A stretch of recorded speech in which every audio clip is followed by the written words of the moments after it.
Hello everybody. तो मैं आप सबसे ये गुजारिश करना चाहूँगा कि अगर आप इस चैनल पे नए हैं तो प्लीज़ इस चैनल को सब्सक्राइब करिए और वो जो बेल आइकन है उस पर भी क्लिक करिए ताकि आपको नए नए नोटिफिकेशंस मिलते रहें और ज़्यादा से ज़्यादा आप सीखते रहें और इसको ज़्यादा से ज़्यादा अपने जितने भी करीबी लोग हैं उनसे शेयर भी करिए। Thank you. Hello, Shakti in front of you, and I am personality development, soft skills, speaking English and motivational trainer. और आज आपके सामने एक बार फिर से एक ऐसा टॉपिक जो अगर मैं आपसे प्रश्न करूं तो आप बता पाएं कि who is the fastest man on this earth? जी हाँ, बिल्कुल सही, यूसैन बोल्ट। तो हम उसेन बोल्ट की बात करते हैं। बहुत ही गरीब परिवार में पैदा हुए उसेन बोल्ट, जमाइका के गरीब परिवार के, और उनके माता पिता एक छोटी सी किराने की दुकान चलाते थे। बचपन से ही पढ़ाई में उनका इतना मन नहीं था, पर खेल में बहुत ज्यादा मन लगता था, और वो भी दो खेल तो बहुत मन से खेला करते थे, फुटबॉल और क्रिकेट। अब क्योंकि उनका मन खेल में ज्यादा लगता था तो बचपन में ही उन्होंने ये सोच लिया था कि मुझे ज्यादातर समय खेल पे ही देना है और आगे चलकर मैं एक खिलाड़ी ही बनना चाहूंगा। एक दिन की बात है, उसेन बोल्ट 8 बजे उनका स्कूल शुरू होता था। तो उसेन बोल्ट घर से 2 मिनट पहले अपने स्कूल के लिए निकले। लंच भी नहीं लिया उन्होंने और भागते भागते करेक्ट 8 बजे वो अपने बेंच पर जाकर पहुंच गए। तो जब ये दौड़ उनके कोच ने देखा तो उन्हें शक हुआ कि इतना छोटा बच्चा और इतनी तेज दौड़ रहा है। पर उस समय क्योंकि उसेन बोल्ट बहुत छोटे थे तो कोच साहब ने कुछ कहा नहीं। धीरे धीरे बोल्ट बड़े हुए, 12 साल के हुए। तो अचानक से जब वो क्रिकेट खेल रहे थे तो उनके क्रिकेट कोच ने उनको बुलाया और कहा कि मैं चाहता हूं कि आप क्रिकेट छोड़ के स्प्रिंट रेस में पार्टिसिपेट करें, क्योंकि मुझे ऐसा लगता है कि आप एक बहुत बढ़िया स्प्रिंटर हैं। और उसेन बोल्ट ने अपने गुरु की बात मानी भी। उन्होंने प्रैक्टिस करी और 15 साल की उम्र में आते आते वे अपने स्कूल के फास्टेस्ट रनर कहलाए। दिन बीतते गए और आगे चल के उसेन बोल्ट ने बहुत सारे silver medal, gold medal, bronze medal अपने नाम किए। और तब बारी आई 2004 ओलंपिक्स की। 2004 ओलंपिक्स में उसेन बोल्ट क्वालिफाइंग राउंड में ही बाहर हो गए। और यही नहीं, किसी रेस को वो क्वालिफाई नहीं कर पाए ओलंपिक्स के लिए। प्रैक्टिस उन्होंने बहुत की थी, लेकिन पैर में कुछ इंजरी होने की वजह से वो किसी भी रेस में नहीं क्वालिफाई कर पाए। और फिर जब ऐसा हुआ तो लोग बातें बनाने लगे कि बस ये एक बहाना है, क्वालिफाई नहीं कर पाने का ये बहाना है कि मुझे इंजरी हो गई।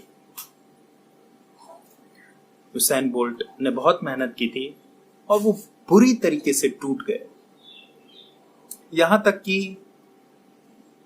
कभी कभी जब वो प्रैक्टिस के दौरान प्रैक्टिस करने भी जाते थे तो उनका दिमाग इतना नहीं काम करता था और वो उल्टे जूते पहन लिया करते थे। तब एक बार उनके माँ ने और उनके कोच ने ये कहा कि आप लगन से प्रैक्टिस करें, प्रैक्टिस विथ डेडिकेशन। ये चीज हमें हुसैन बोल्ट से सीखने को मिलती है। अगर आप कोई चीज अपने जीवन में अचीव करना चाहते हैं तो उसे अचीव करने के लिए जो जो चीजें आवश्यक हैं उसकी प्रैक्टिस करिए विथ डेडिकेशन। यही चीज हुसैन बोल्ट ने भी की। 2004 में जो स्प्रिंटर क्वालिफाई तक नहीं हो पाया उसने जी तोड़ मेहनत की और उन 4 सालों में क्या खाना, क्या सोना, क्या खुशियों को एंजॉय करना, कुछ भी हुसैन बोल्ट के दिमाग में नहीं चलता था। सिर्फ और सिर्फ उनके दिमाग में वही स्प्रिंट, वही रेस। तो 3 फॉर्मेट में उन्होंने अपने आप को स्ट्रॉन्ग किया, उसमें से भी 2 फॉर्मेट, 100 मीटर, 200 मीटर। उनके घर पे बिजली ना रहती थी और ना ही पानी की सुविधा थी, पर फिर भी विषम परिस्थितियों में आते हुए भी उन्होंने जी तोड़ मेहनत की। और ऐसी मेहनत कि वो चाहते थे कि वो उन लोगों को चुप करा सकें जिन्होंने ये कहा था कि इंजरी तो बस एक मजाक था। वो क्वालिफाई नहीं हो पाए इसलिए इंजरी का एक बहाना ले लिया। तो एक तरफ उनके प्रशंसक थे, एक तरफ उनके अगेंस्ट बोलने वाले थे।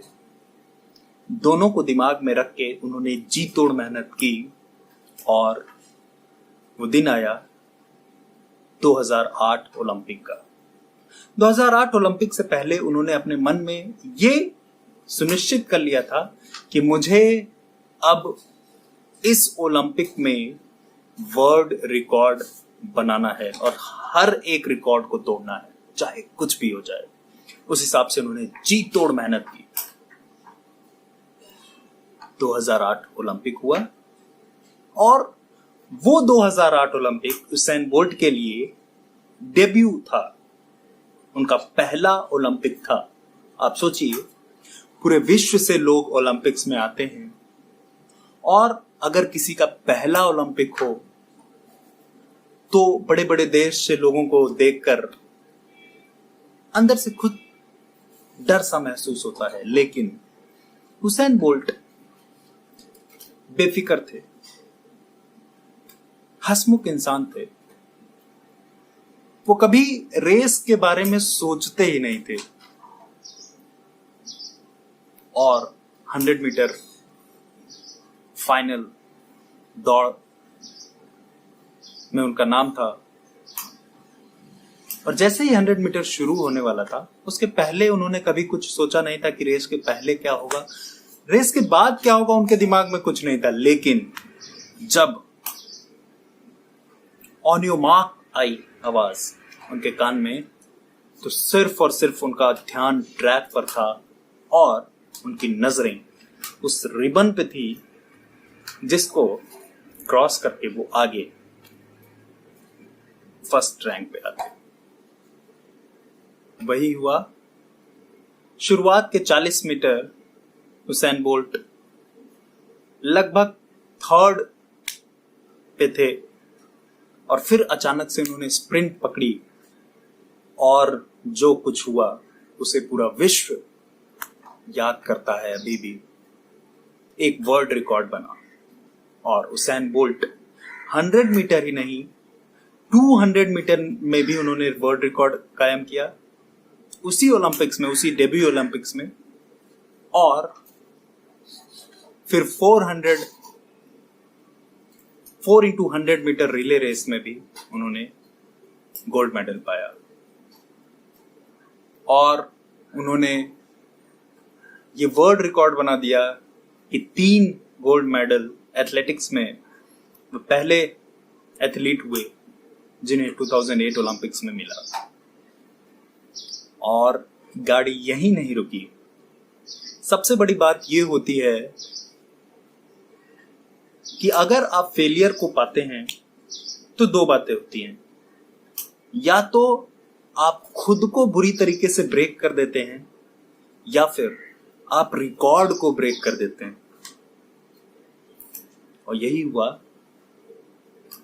उसेन बोल्ट ने, कितनी बड़ी बात है सोचिए, एक ऐसा एथलीट जिसने खुद के रिकॉर्ड को कई बार तोड़ा। रिकॉर्ड दूसरों का हम तोड़ते हैं, लेकिन खुद के रिकॉर्ड को तोड़ना बहुत बड़ी बात होती है। तो गाड़ी यहीं नहीं रुकी। 2008 ओलंपिक, 2012 ओलंपिक, 8 के बाद 12 और फिर उसके बाद 16, 3 कॉन्जिक्यूटिव ओलंपिक्स में यूसैन बोल्ट ने 8 गोल्ड मेडल जीते, जो कि फिर से बहुत बड़ा वर्ल्ड रिकॉर्ड बन गया।